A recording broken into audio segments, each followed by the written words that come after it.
saya terpaksa baca kronologi kisah projek ini hingga membawa kepada Tun Mahathir ada di depan kita hari. Kenapa sampai kita kena panggil Tun main ke sini? Padahal projek selalunya orang bawa projek, bawa pembangunan, kita terima sajalah. Kenapa nak panggil Tun Mahathir, nak bercerita, nak mengadu? Kronologinya saya baca macam ni.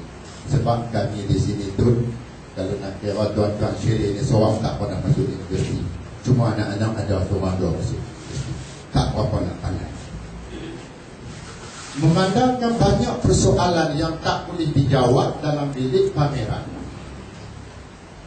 saya pergi berjumpa yang di-ketua majlis saya. Saya kata orang kampung kalau buat pameran dia berfikir itu dia faham. Boleh tak buat majlis penerangan tadi? Setiap usaha majlis daerah pun buat satu surat, sign bagi kat saya balik pagi lah. Seluruh penduduk kata. Maka adalah satu perjumpaan di Pantai. Di sini juga buat pada 22 hari bulan 12 tahun 2011. Penerangan yang diberikan oleh Jabatan Pembangunan Perancang Bandar dan Desa ini juga kurang jelas. Maksud saya dia terang macam mana pegawai di bilik pameran itu. Kawasan ini clear. Bila kita tanya hak clear ni nak pergi ke mana, dia kata hak tu kami tak tahu. Kawasan ni pembangunan ni, kawasan ni pembangunan ni, hak kawasan ni clear. Habis Pantai Jenang. Jadi kita bila dengar clear, tak tahu nak pergi ke mana tu, kami pun jadi takut dan jadi risau. Dalam jangka masa tu juga, saya dengar cerita pihak Lada membuat majlis penerangan berhubung dengan RKK 2015.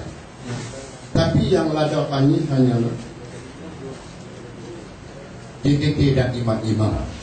Itu pangkat mula. Ini saya berita, saya dengar saja, saya pulih.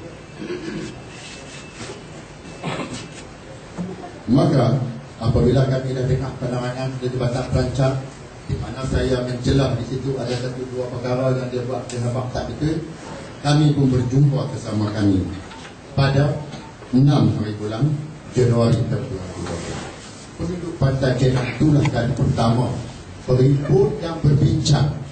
Setelah kita dengar penerangan, setelah kita tengok pameran, apa kita nak komen hal projek. Kami berjumpa dan kami menubuhkan sebuah jawatan kuasa bertindak. Keputusan juga pada hari itu kita nak jemput ketua-ketua jabatan untuk kita berdialog dan bertanya lebih faham lagi apa maksud pembangunan ini, kepada siapa pembangunan ini dan untuk apa pembangunan ini. Maka selain daripada itu, keputusan pada hari itu juga yang kami berjumpa 6 bulan 1 tahun, kami bersetuju nak menjemput yang orang berbahagia Tuan Mahathir Mohamad dan seterusnya nak berjumpa Yang Amat Perdana Menteri. Tindakan pertama yang diambil oleh Jabatan Kuasa Bertindak ini ialah menjemput ketua-ketua jabatan kepada satu perjumpaan pada 13 hari bulan 1 tahun 2012. Tiada ketua jabatan atau wakil yang hadir. Hanya wakil Parlimen Datuk Abu Bakar Taib dan wakil NGO Datuk Ibrahim Ali Datuk. Ada 2 ketua jawatan respon kepada surat saya. Orang yang pertama respon ialah Tan Sri Khalid dari Lada. Tan Sri Khalid menelpon saya pukul 7 pagi menyatakan minta maaf tak dapat hadir kerana nak ke Kuala Lumpur. Itu respon pertama saya terima. Tan Sri Khalid beritahu saya dia tak boleh hadir. Saya pun umum dalam perjumpaan itu. Tan Sri Khalid kata dia tak boleh hadir hari ini, dia akan balik nanti, dia akan panggil kami di bidang di pejabat lain. Yang kedua, unit perancang ekonomi menjawab macam itu. Maaf, karena 13 tu kami sibuk dengan persiapan Masjid Sultan, katanya. Tak boleh hadir. Nanti lain kali kami pergi hadir. Dalam masa yang sama difahamkan pihak Lada mengadakan lagi perjumpaan.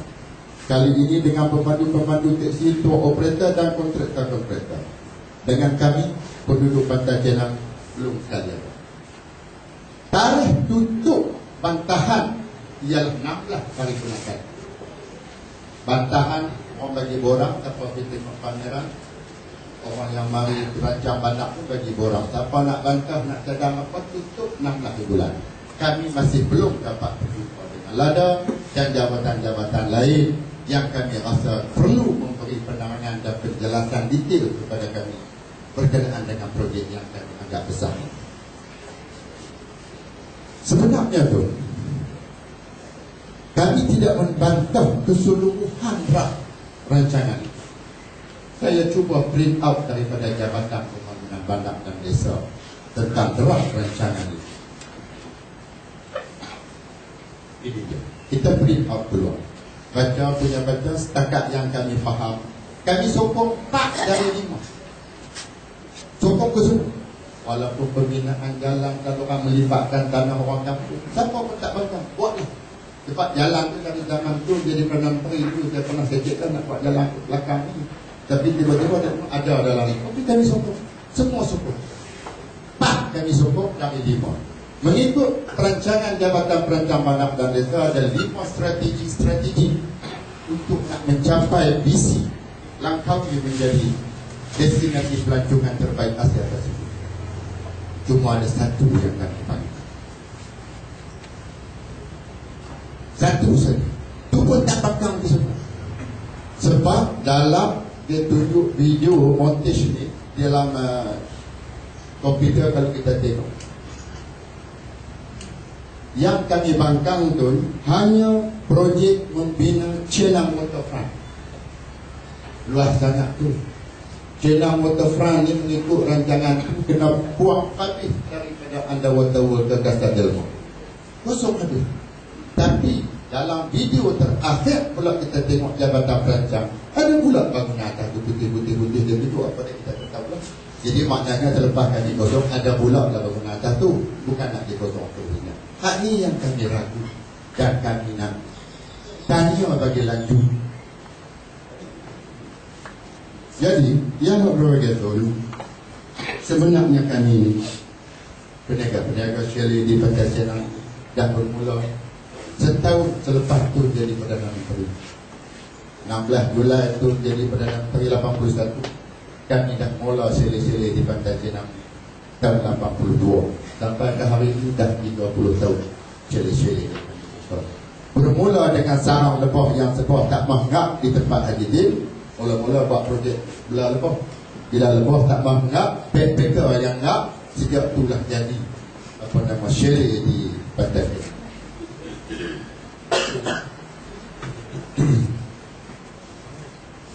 Dalam masalah lain, sebenarnya Shelley di Pantai Senang ini tumbuh dan kekal dan berniaga sampai hari ini atas nasihat kerajaan, bantuan kerajaan dan sokongan kerajaan. Mara adalah satu jabatan yang membantu sejak mula. Dan terakhir pula, saya ingat tempat nilai tak pernah dapat macam kami dah. Jabatan Pembentungan pula tu tahun 2011 bagi 3.5 juta. Kontraktor mai tolong pasang sambung tu semua zaman-zaman Shelley. Ya, harga tu. Jadi tak ada masalah. Masalah yang besar ada habis di Pantai Senang. Tapi yang saya pelik, Exco bercakap kata Pantai Senang ni kotor di toilet pakai tu. Ada ketua jabatan pun dalam syarahan mereka kita petik, ada juga dia kata Pantai Senang ni kena ambil, kena clear, kena buat lain. Sebab ni, padahal kerjaan juga tadi. Ini kita tak nak. Jadi sedih juga. Sedih apabila ada perancangan dan perancangan ini menganggap perkara membuat pengambilan tanah hak Melayu di Pantai Senang ini sebagai satu perkara yang paling mudah. Ini yang kita kesal dan kita sedih sebenarnya. Sebab ni kami, saya berbahasakan kami tanah Bama, kami itu adalah Melayu-Melayu asli di sini, Melayu-Melayu asal. Kami tak ada buku sejarah, tapi takat yang kami ingat, kami adalah generasi yang ketiga. Dari Tok Wan sampai Kak Pok, sampai kat kami pada 60-70 dah. Jadi maknanya dia rasa 200 tahun ada untuk 3 generasi yang duduk di sini.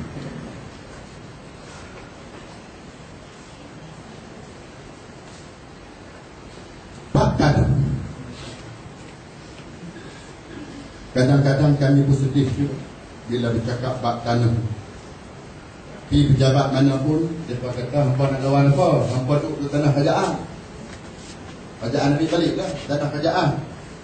Saya pergi ambil sheet ni tu, kartun pun saya bagi, tapi dia tak bagi ucapan saya, tapi dia bagi sheet tanah.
Thank you.